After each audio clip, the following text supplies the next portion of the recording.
সন্ধ্যেবেলা ফেরার সময় ওর বাবা নিয়ে এসেছে মাছ। আসলে অনেক দিন তো মাছ খাওয়া হয় না, আমাদের মেয়ের জন্য একদমই আমাদের ভেজ চলছিল। তো ওর বাবাকে বললাম আজকে তো 7 দিন হয়ে গেছে, এখন মাছ খাওয়া যাবে। তো যার জন্য ওর বাবা পাবদা মাছটা পেয়েছিলো, এটাই নিয়ে এসেছিলো। তো সেগুলোকে ভালো করে ধুয়ে টুয়ে একদম বক্সের মধ্যে ঢুকিয়ে ফ্রিজে রেখে দেবো, কারণ রাতে আর মাছ রান্না করবো না সেই জন্য। আর পনির হয়েছে যেহেতু আজকে, ওই জন্যই আর মাছটা করলাম না, এই জন্য এটা ফ্রিজে ঢুকিয়ে রাখবো। এরপর ওর বাবা আবার সঙ্গে নিয়ে এসেছিলো আইসক্রিম, কিন্তু আইসক্রিমটা ওদের দেখায়নি যেহেতু ওয়েদারটা ভালো না, তাই মানে আগের দিন এনেছিলো। আগের দিন খাওয়ার পরেও এ কটা ছিল, আমি আর ওদের বলিনি সেটা। তো যাই হোক, চোখে পড়ে গেছে, কী করা যাবে ওদের। সেই জন্য যে মেয়ে খুব জেদ করলো আইসক্রিম খাবে বলে, ওকে একটা বের করে দিয়েছিলাম। তো আইসক্রিম দেখলে কি আর লোভ সামলাতে পারে, আমরা বড়রাই পারি না, আর ও তো ছোটো মানুষ। তো যাই হোক, আইসক্রিমটা খেয়েছিল সন্ধ্যের সময়। এরপর আর রাতের বেলা কোনো ভিডিও নিইনি, এটা পরদিন সকালবেলা। যেহেতু সারা রাত বৃষ্টি হয়েছে, বাইরে আকাশ বেশ মেঘলা, এখনও বৃষ্টি হচ্ছে, কিন্তু বোঝা যাচ্ছে না ক্যামেরায়। আর সারা রাত বৃষ্টি হওয়ার জন্য বেশ ঠান্ডাও পড়ে গেছে। কী অবস্থা না, কিছুদিন আগেই কেমন চাঁদিপাট্টা রোদ্দুর ছিল, আর আজকে কেমন মানে দুদিন থেকে কেমন বৃষ্টি হচ্ছে।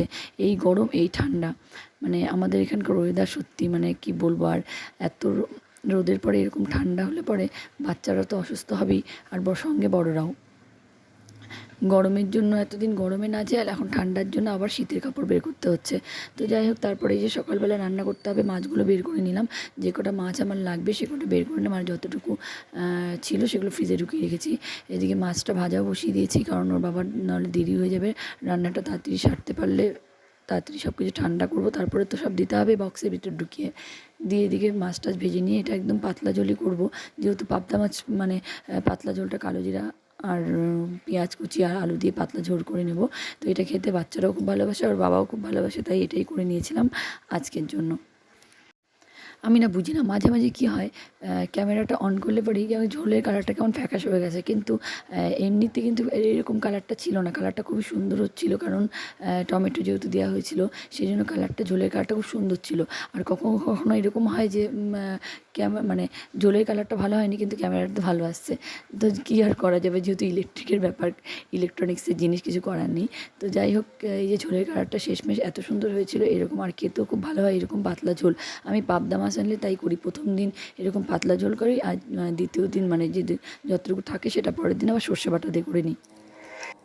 এরপর রান্নাবান্না সেরে মেয়েকে স্নান টান করিয়ে নিয়েছিলাম। আর মেয়ে চুপ করে বসে থাকছিল না বলে ছেলে ওকে জোর করে চেপে ধরে রেখেছিলো, আর আমি চুলটা ওরা আঁচড়ে দিচ্ছিলাম। আর আমি আসলে আজকে একটু যাব ছেলের স্কুলে, ওর স্কুলে আজকে প্যারেন্টস মিটিং আছে, তো সেখানে যাব, সেই জন্যই সব তাড়াহুড়ো করে মেয়েকে স্নান টান করিয়ে রেখে তারপরে যাব। আর ছেলে তো বড় হয়ে গেছে, ও একাই স্নান করতে পারবে। এর মাঝখানে চলে এসেছিলাম ছাদে জামা কাপড় মেলবো জন্য। তো দেখছি এই ফুলগুলোর মধ্যে কী সুন্দর জলের বিন্দুগুলো পড়ে রয়েছে, আর এইদিকে এই ফুলগুলো বেশি জলের তোড়ে ফুলগুলোর পাপড়িগুলো নষ্ট হয়ে গেছে। আর এইদিকে পাপড়িগুলো দেখ, ফুলের পাপড়ি দেখতে দেখতে দেখলাম যে লঙ্কা গাছে একটা লঙ্কা পেকে আছে। আসলে আমার ভুল ধারণা, সেটা লঙ্কা ছিল না, সেটা ছিল একটা লাল রঙের ফড়িং। তো এই যে দেখুন, লাল রঙের একটা ফড়িং।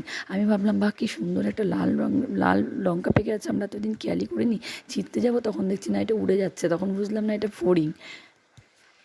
ফড়িংগুলো যেন আনন্দে বৃষ্টির জলে আর এই গরম থেকে রেহাই পেয়েছে বলে আনন্দে এই গাছ থেকে ও গাছ, এই গাছ থেকে ও গাছ উড়ে বেড়াচ্ছে। আর এদিকে বেশ হাওয়াও দিচ্ছে আর বৃষ্টিও পড়ছে।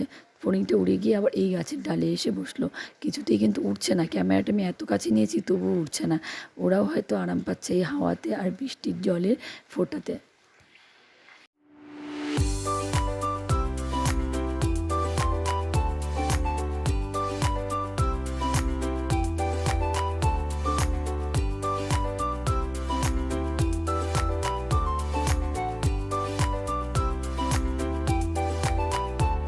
এরপর যাই হোক, বৃষ্টি তো চলছেই, বৃষ্টি থামবে না। ভাবছিলাম একবার যাব কি যাব না ভেবে, একবার যে না গেলেও হবে না। তো যাই হোক, বেরিয়ে গিয়েছিলাম ছেলের স্কুলের উদ্দেশ্যে।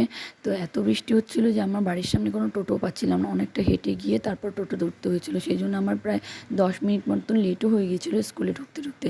তো আজকে ভিডিওটা এখানে শেষ করছি, দেখা হচ্ছে আরও একটা ভিডিওতে। আপনারা সবাই ভালো থাকবেন, সুস্থ থাকবেন, আর আমার ভিডিওগুলো দেখার জন্য অনেক অনেক ধন্যবাদ সবাইকে।